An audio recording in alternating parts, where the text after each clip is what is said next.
Orochimaru is one of the most enigmatic figures in the Naruto universe, an ex-ninja from the Hidden Leaf Village, whose relentless pursuit of immortality and forbidden knowledge has shaped his entire existence. But what truly drives someone to challenge the natural limits of life and humanity? Is it mere ambition, or is there a deeper psychological unrest beneath his cold exterior? Today, we will dive into the complex mind of Orochimaru, exploring the hidden fears, traumas, and motivations that transformed a gifted prodigy into a figure feared and misunderstood by many. Prepare to see Orochimaru like never before, beyond the villain, beyond the legend. Orochimaru's story begins in the Hidden Leaf Village, a place where the ideals of loyalty, friendship, and peace stand at the forefront of ninja culture. However, even in such a seemingly ideal environment, the pressures and expectations on young ninjas can be overwhelming. From an early age, Orochimaru was recognized as a genius, his intelligence and skill far surpassing those of his peers. But unlike others who found comfort in companionship or ideals, Orochimaru's drive was fueled by something more complex and, at times, unsettling. Beneath his calm and calculated demeanor was a deep-rooted dissatisfaction, not with the village itself, but with the idea of human limitation. Orochimaru was haunted by the fear of impermanence, the thought that no matter how strong or talented he was, his life would eventually end. This fear was not a passing concern, but a profound existential anxiety that shaped his worldview. His quest for immortality was less about power and more about escaping the inevitability of an end. Psychologically, this can be understood as a profound form of existential dread combined with perfectionism. Orochimaru's need to control his fate was a way to manage the anxiety that came with uncertainty and vulnerability. His perfectionism manifested not only in his skills as a ninja, but also in an obsession with knowledge, especially that which was forbidden or hidden from others. The pursuit of the unknown became his refuge, a way to assert control over a world he saw as unpredictable and limited. The environment in which Orochimaru grew up also contributed to this mindset. The Hidden Leaf Village, while nurturing, was also filled with competition and political complexities. Success meant survival, and survival demanded pushing boundaries. Yet, Orochimaru's vision went beyond mere survival or success in the traditional sense. He sought to transcend the human condition itself. At this stage, Orochimaru's behavior could be linked to traits commonly associated with obsessive-compulsive tendencies, where control, order, and fear of loss dominate actions. His isolation grew as he withdrew emotionally, focusing entirely on his experiments and studies, often at the cost of his relationships. This isolation would become a foundation stone for his future transformation. However, beneath this rising genius was an element invisible to others, an internal fracture, a growing fissure in Orochimaru's psyche that signaled the coming changes. Something was brewing that not even the brightest minds around him could foresee. But there was something no one saw coming. Orochimaru's transformation was not triggered by a single dramatic incident or a sudden revelation. Instead, it unfolded slowly, like a quiet storm brewing beneath the surface, an accumulation of internal conflicts, frustrations, and emotional fractures that gradually reshaped who he was.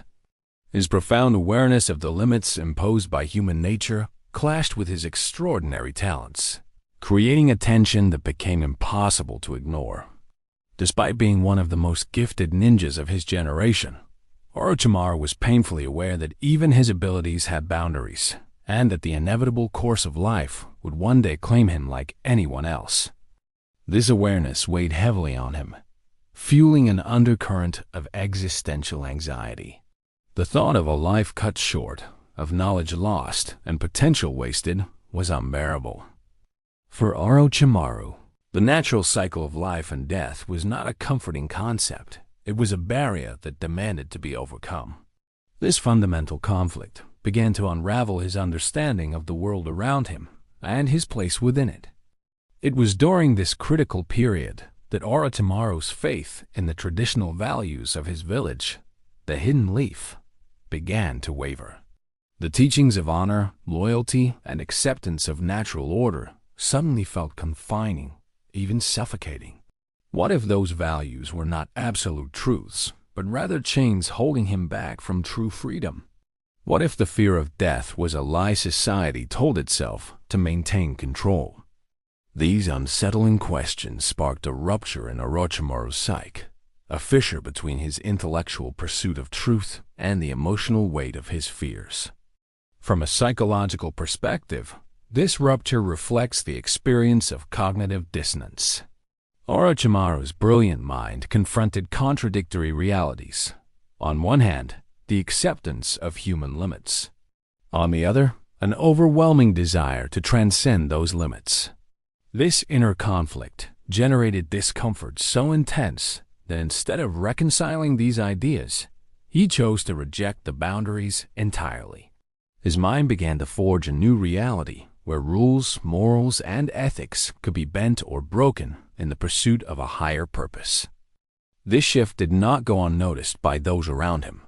Friends, mentors, and comrades who once respected Orochimaru's talents gradually distanced themselves, wary of his radical ideas and unorthodox experiments. This growing alienation deepened his isolation, not only physically but emotionally. As the gap between Orochimaru and his community widened, so did the divide within himself. The social bonds that provide support and grounding were slipping away, leaving him adrift in a world dominated by obsession and detachment. Psychologically, this stage reveals signs of dissociation, a defense mechanism where an individual disconnects from thoughts and feelings that are too difficult to process. Orochimaru's increasing emotional detachment and lack of empathy can be understood as a protective shield against the pain of rejection and the fear of vulnerability. By distancing himself from others, he could focus singularly on his quest without distraction or remorse. This growing detachment was both a cause and effect of his transformation. It allowed him to pursue forbidden knowledge and techniques, experiments that would shock and horrify many without hesitation. It also changed the very fabric of his identity. No longer was Orochimaru simply a ninja or a scholar. He became an embodiment of a new ideal, a being willing to transcend the limitations of flesh and morality in pursuit of what he believed was true freedom. At this crossroads of brilliance and solitude, Orochimaru's ambitions shifted dramatically. His desire was no longer just to learn or to survive. It was to fundamentally redefine what it meant to exist. The limits of life, of death, of human experience all became challenges to be overcome through any means necessary. This turning point marked the beginning of a profound and irreversible descent, a path that would alienate him from his past and set him on a collision course with the world that once nurtured him. And it was at this fragile, volatile moment between human fear and unyielding resolve that everything began to unravel. As Orochimaru's transformation deepened, his mind evolved into a fortress of cold calculation and relentless ambition. No longer constrained by the boundaries of traditional morality or social expectation, his thoughts became dominated by a singular goal: to overcome the natural limits of life and death. This shift marked the beginning of a new stage, where his psyche was no longer that of a mere human, but of something far more complex and unsettling. Orochimaru's actions and words during this period reveal a striking detachment from the emotional world most people inhabit. He often spoke of the body as merely a vessel, temporary, replaceable, and insignificant in the grand scheme of his quest. The body is nothing more than a container, he would say, a fragile shell that can be discarded or exchanged for something better. This perspective signals a deep psychological dissociation, where the physical self is separated from identity and value. Inside his mind, Orochimaru constructed an internal world governed by logic, experimentation, and control. Emotions like empathy, guilt, or compassion were treated as weaknesses, obstacles that could interfere with his pursuit. In many ways, This mindset mirrors what modern psychology identifies in dissociative or psychopathic traits, where emotional connections are diminished to prioritize goal-directed behavior. Scientifically, we can draw parallels to studies of brain function that highlight how certain neurological patterns reduce emotional response and enhance cognitive control, often at a cost to social bonding. Orochimaru's behavior exemplifies this pattern. The more he pursued knowledge and power, the more detached he became from human warmth and relationships. His evolving worldview also reflected a shift in ethics. Rather than adhering to a fixed moral code, Orochimaru developed a pragmatic, almost utilitarian approach. In his mind, the ends transcending human limits justified the means, no matter how unconventional or frowned upon. This moral flexibility allowed him to push boundaries others would never dare cross, including forbidden experiments on living beings, all in the name of progress. This stage of Orochimaru's life reveals a profound transformation from prodigy to something both feared and misunderstood. His genius was undeniable, but so was the growing darkness that enveloped him. Friends and former allies now saw not a comrade, but a figure shrouded in mystery and suspicion, an embodiment of cold ambition. Despite this darkness, it is important to understand that Orochimaru's actions were not random or chaotic. They followed a consistent internal logic, one rooted in a desire to control destiny itself, to rewrite the rules of existence. This relentless drive required sacrifice, isolation, and a willingness to shed his former self.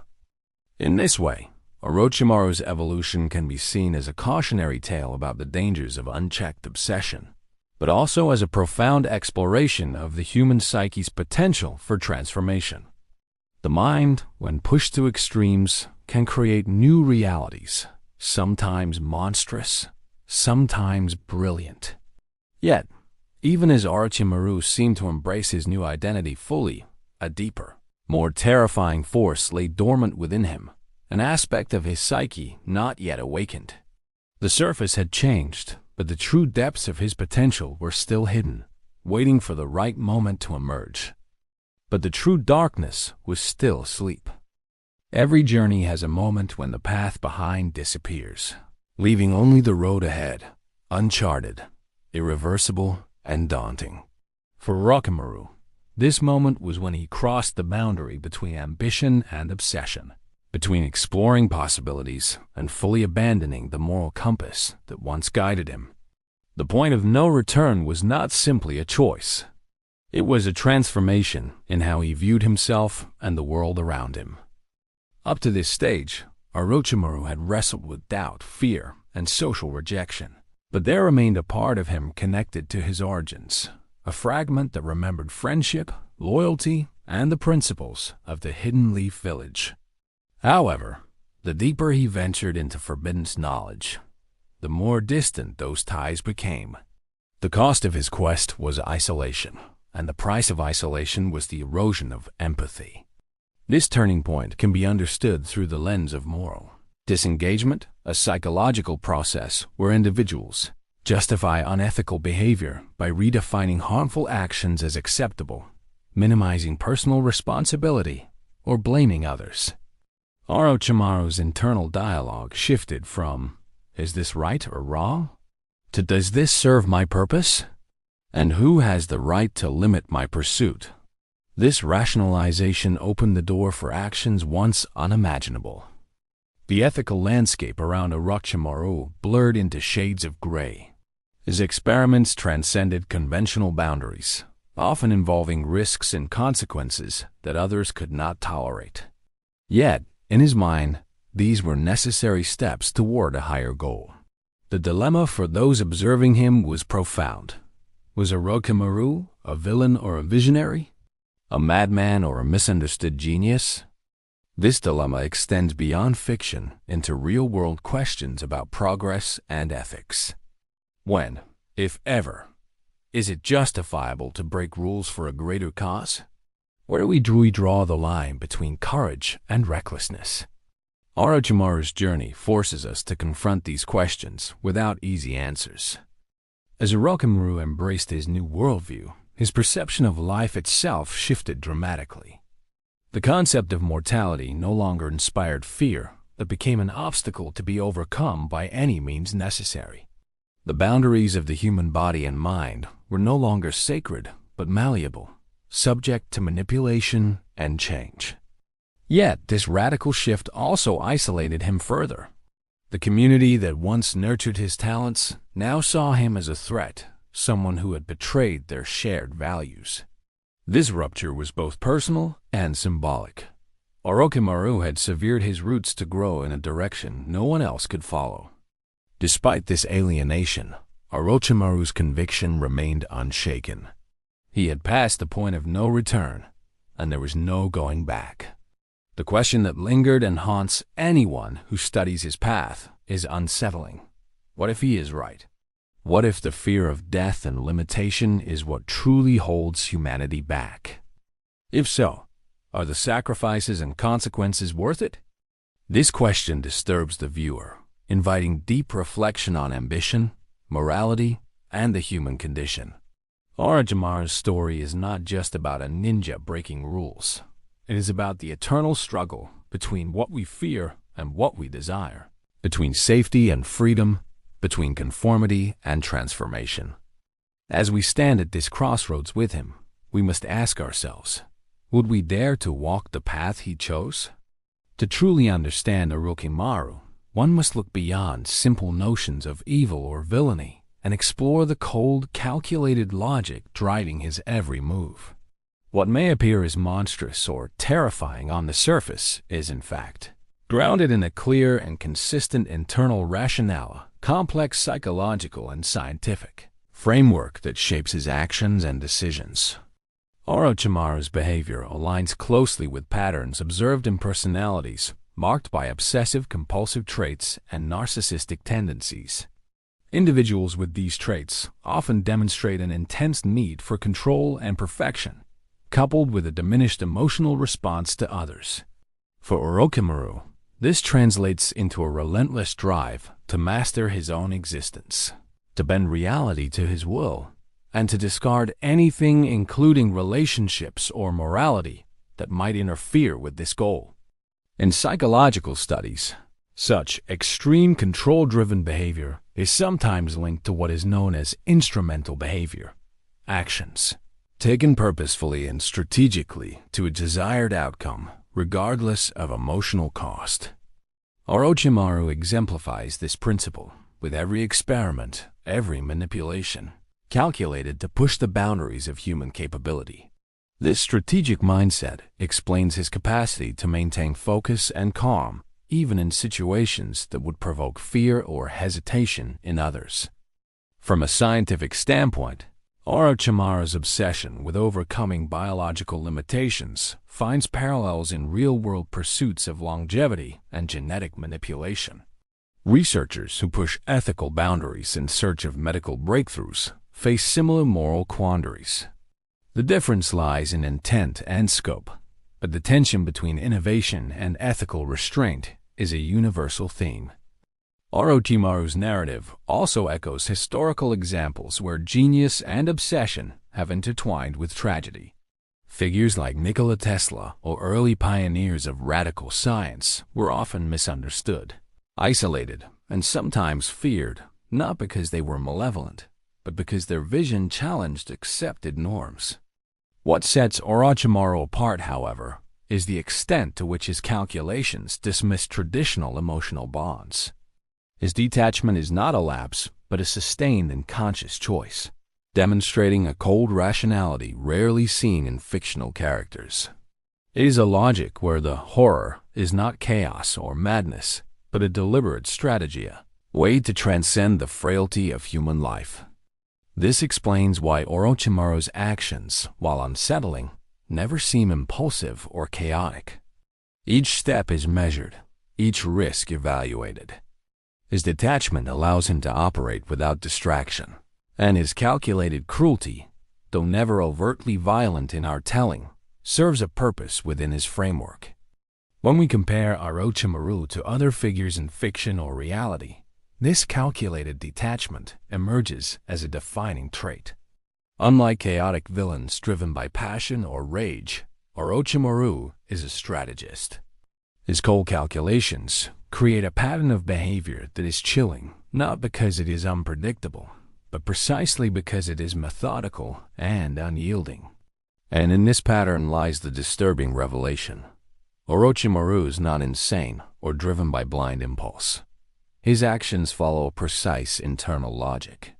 He is the embodiment of cold calculation. It was never madness. It was calculated. Orochimaru's story does not end with his ambitions or actions. It echoes far beyond, shaping the world and minds around him in ways both subtle and profound. The legacy he leaves behind is complex, woven with threads of discovery, fear, and transformation. Though his path was marked by detachment and radical change, its effects ripple through the ninja world, influencing new generations and challenging the limits of what is considered possible. In many ways, Orochimaru symbolizes the consequences of unchecked ambition and the pursuit of knowledge without boundaries. His quest disrupted the natural order, shaking the foundations of the Hidden Leaf Village and the ninja world at large. Yet, this disruption also pushed others to question their own beliefs and limitations. He became a catalyst, a figure whose existence forced reflection on ethics, mortality, and identity. Psychologically, Orochimaru's human tension between the desire for control and the acceptance of vulnerability. His life is a testament to what happens when that tension is resolved by choosing control at any cost. The cost, however, was a profound alienation from friends, from values, and from parts of himself. But what remains after such a profound rupture? The world around him continues to change, influenced by the echoes of his experiments and philosophy. His actions have inspired fear but also curiosity, condemnation but also respect for his brilliance. In this way, Orochimaru is both a warning and a mirror reflecting humanity's deepest fears and greatest ambitions.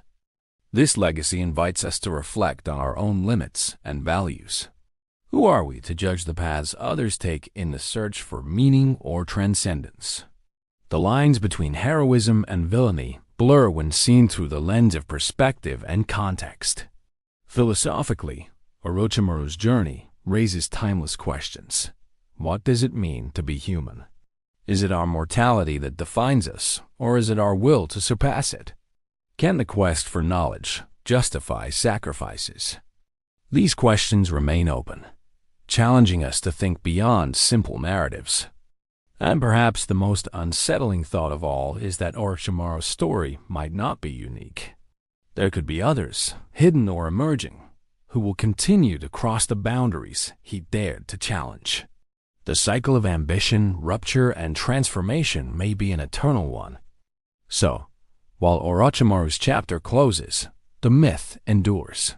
His legacy is not just in his actions, but in the questions he leaves behind, questions about power, identity, and the human spirit. Perhaps he was not the last.